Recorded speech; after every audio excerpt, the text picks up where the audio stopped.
looks like Brigham won the die roll. Oh, perfect. Excellent. Let's leave that life counter right there. Yeah, this notably my second favorite Cultivator Colossus deck. Oh yeah, what's your first? Definitely Temeshi. Okay. That deck is sweet. A local store had some very, very low priced foil war gates, like less than regular war gates, and so I picked some up. I mean to give that deck a spin. How much does Wargate cost? I'm not a commander player, so I don't know. Like money wise? Yeah. They were like over $20. Why? Because the Temeshi Bloom deck was hyped. Right. I got foils for $12. It was sweet. All right, so Brigham looks like he's opened on an Amulet. I can't see Connor's hand here, but we will see Amulet turn 1. It's the ideal start.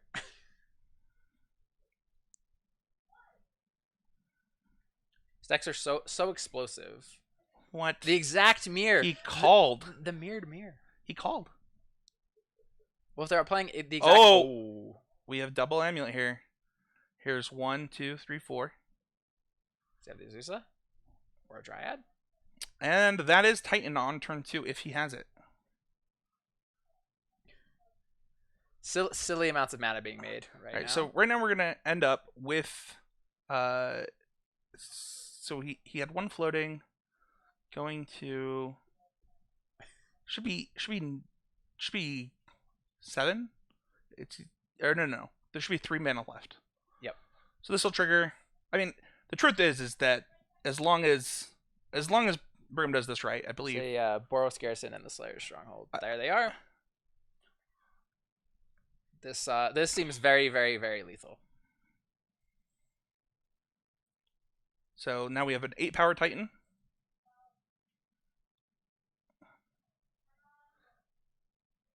Attack. Trigger. It's a 10-power Titan, right? Oh, you're right. 10. So that would be the lethals. Oh wait, he has the double strike land and the Right. Karoo already in play. Oh, he can't give it double strike. Yeah, he has 1 Vesuva. I didn't think of that. That's a good point. Which means he actually should have pumped the Azusa for that extra damage. So what are his options here?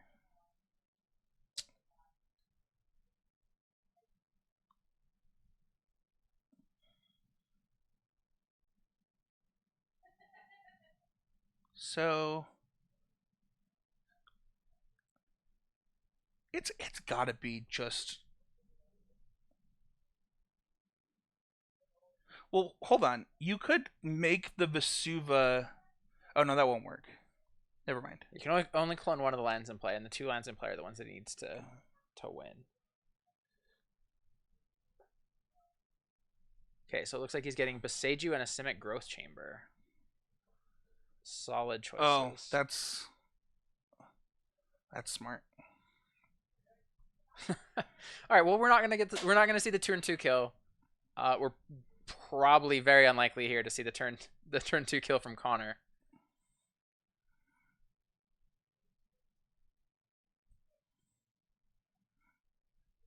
So putting Connor down to 10. That's too funny that the tap land was. Yeah, it happened to be the Garrison. Yeah.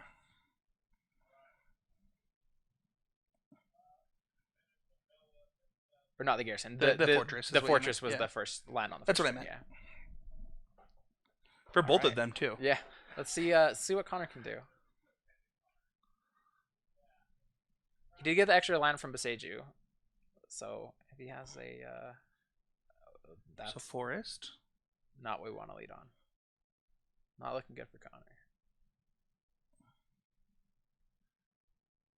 Connor's gonna know pretty quickly if he can survive this turn.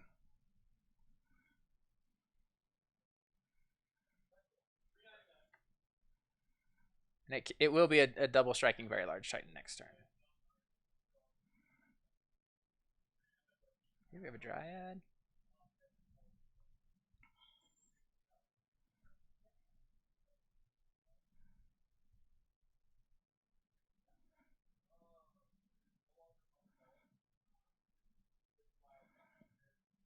if I'm not mistaken, we also have Volocate triggers from Brigham, right? Because he's going to be able to play 2 lands. That brings him to 5. Oh. Plus, he can attack with the Titan. So he's just actually dead on attacks. Yeah, Connor's own Dryad here. Turning on Valakut. We'll see if... He doesn't need that line. Brigham doesn't need that line to win this turn, but we'll see if he catches it. That's fun.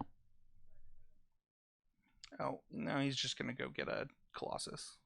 Oh, he doesn't need that. Oh, wait, no, it's only your own lands. Oh, is it only your own lands? Yeah, it's only your own lands.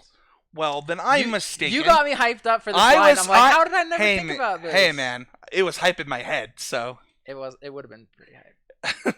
He did think of that line, though. He did think of the line? He did go. Oh, he has the oh, that's sick.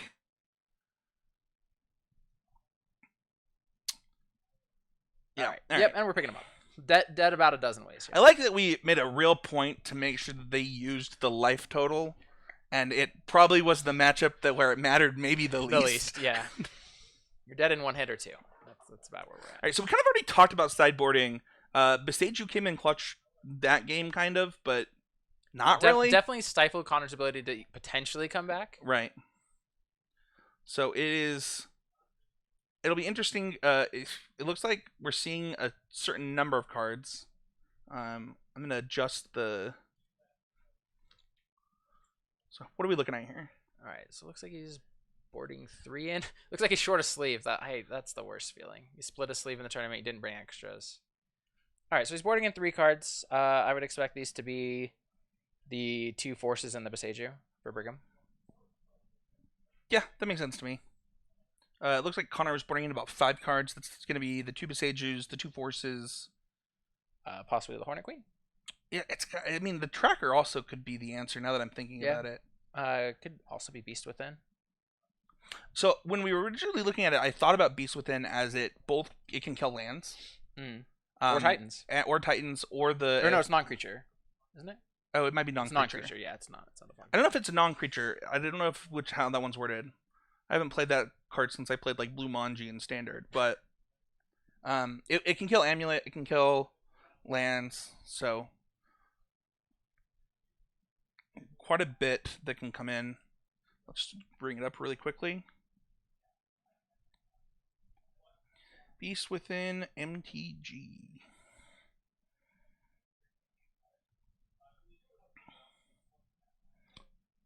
Target permanent, its controller, it's just... Oh, it is permanent. It is just permanent, yeah. Okay, I thought it could kill creatures. Okay, cool. You mess with me. Sorry. We're just messing with each other in this one. Maybe I was thinking like Woodfall Primus is non... That's true. Yeah. Yeah, I think Beast Within could be that last card that he's boarding in over maybe the Hornet Queen or the Tireless Tracker. That makes sense. There's some hot stuff, though, in Connor's sideboard that I really like that I want to mention that probably didn't come in. Like the Outland Liberator is kind of cute. You could bring that. That could be the other card as well. It does kill amulets. Yeah. If that card I doubt it, just because like if it ever flips, it's never gonna flip, right? If that card flips, you are destroying your opponent. Yeah. So I expect it to be the Beast Within, but I think we'll probably see. Interesting to note, though, I don't think that the Promised End came in, which is probably not. Which is interesting because it's you can't really tutor for it, so maybe that's why. I'm not sure. Yeah, I have beat several Titan players with my own Emrakul, choosing not to pay their packs and such. It feels great. I don't know how you feel about the current rules around packs, but I do not enjoy them. Yeah, it looks like we have a mulligan here. I'm gonna go down to the table. It looks like both players actually mulligan. Ooh. Down to 6. One thing about Titan is it can mulligan into some real awkward hands. You have obviously a very large number of lands, more than half a deck typically, right? Especially if we're bringing in extra Beseijus. We were talking about this last round. There are decks that really have really good mulligans and decks that really don't. One of the decks that I was going to talk about, we were talking about kind of the Rhinos deck having a problem on the draw. And because it has a problem on the draw, its mulligans get a lot worse on the draw. Whereas like a deck like Tron, for example, the new mulligan rule just makes it basically so. Yeah, it's just it gets a free windfall for reals every turn. Here, I think the Amulet is forced to mulligan a lot, and I think that's fine. I think that a 6 for this deck really doesn't impact it that much. Yeah, you can have some explosive starts still for sure. I mean, obviously, that turn 2 Titan draw, you can do that on 6. Just some generally explosive starts. Obviously, the hands that have an amulet versus the hands that don't are dramatically different. Is that double amulet Castle Garenbrig something else? Ooh, I did not see. Forest. Castle Forest Saga. I might have seen the Saga. Ooh, Grazer? turn 1 Grazer here. I've never seen that Gruul Turf. That's hot. Yeah, it's the Double Masters 2. That's freaking hot. Nice. All right, Saga Pass definitely does not have an amulet. Yep, I definitely saw Saga. We have the amulet on suspend land.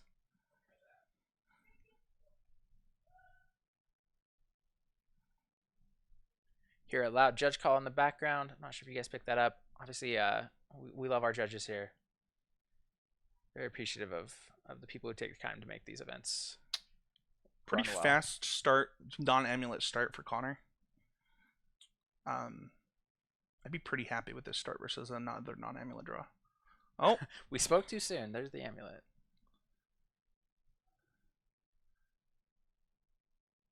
So we know a forest. Castle. Force of Vigor here would be absolutely brutal. I guess it doesn't matter.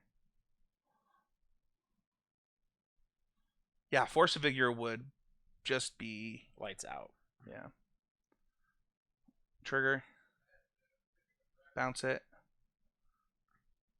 Yep, and there it is. Force of Vigor. Told you that was, gonna be the card in the match. Yeah, it is brutal. It's like, yeah, a lot of the 4-color decks have moved away from Force of Vigor in their boards, and I have always played it. It's just so good in this matchup that can be very swingy. It's unbelievable. Part of that is because of decks like Hammer Time falling off. But yeah, definitely a little bit less Hammer Time than we've seen. I feel like the start of the RCQ season here, there was a lot more local Hammer Time players. I know there's a few here today though. I know Paul is in the chat right now. He was trying out the what is the counters? The Hardened Scales deck. I know that another player today lost to Hardened Scales round 1 today too. I loaned out my Hardened Scales deck today. There's at least one. Yeah, that deck's been picking up some steam. Mary is a cool card. With a lot of passing here, back and forth. Yeah, I kind of like that. Does Connor have one card in hand? Because we do know he has a Simic Growth Chamber. It looked like it's possibly just the Simic Growth Chamber. Well, Brigham's caught up nicely, developed his mana here with his Dryad. So that can't be untapped, right? Yeah, that should be tapped. So, do you need to run out there? Yep. Okay. Go ahead and get that fixed.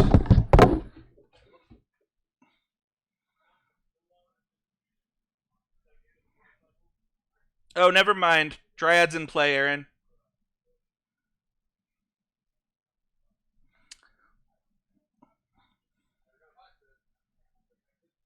Yeah. Thank you, chat. I didn't...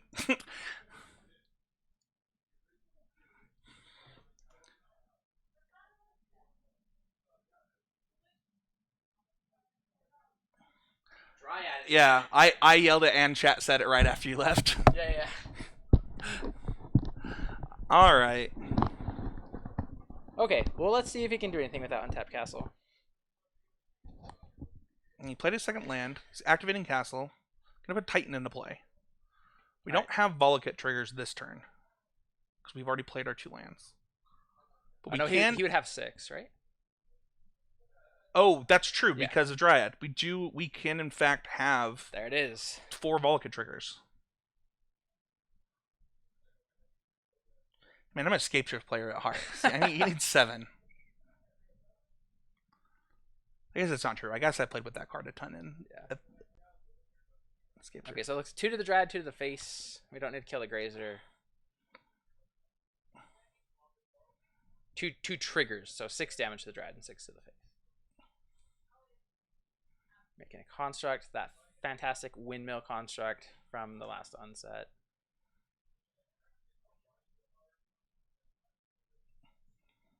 Connor draws. Is it sick? He didn't slam it. He has a Saga trigger to contemplate, so. It's going to 3 this turn, right?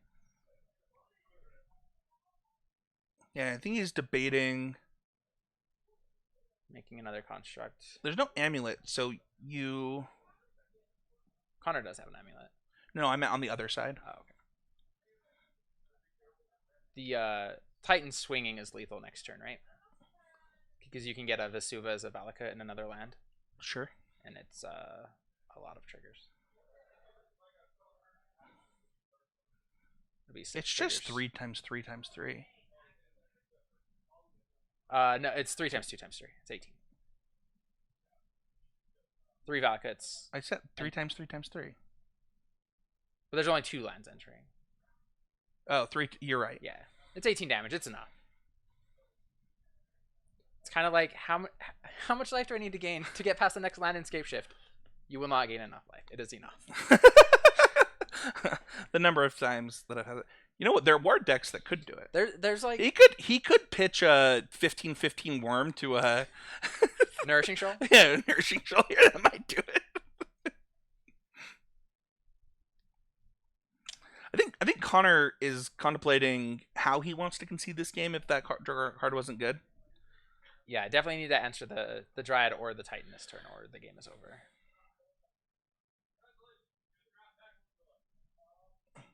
Yeah, one of the things that he'll want to do is put an artifact that actually is kind of hard to deal with in play, or he'll want something that either like draws a card. So like, I don't know that I want map, for example.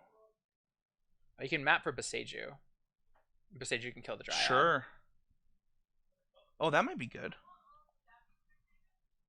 That actually probably would be the play.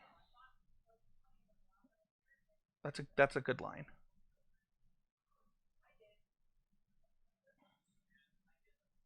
Notably unfortunate that he doesn't have the mana for it. Well, he now. still has the. Yeah, he has the growth chamber. It would have been really nice to be able to do it on the attack, like crack the map and use Sure. the Beseiju.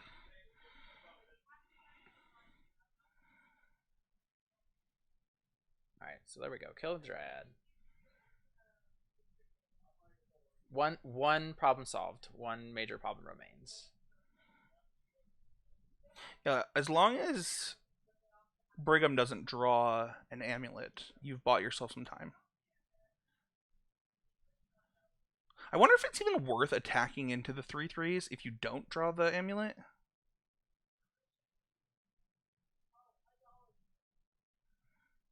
Okay. Oh well, that'll do it.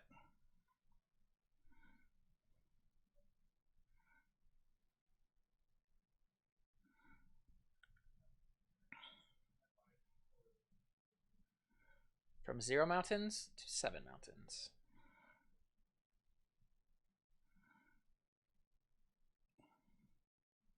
Yeah, a lot of redundancy in the Amulet deck. It's obviously pretty resilient to some removal.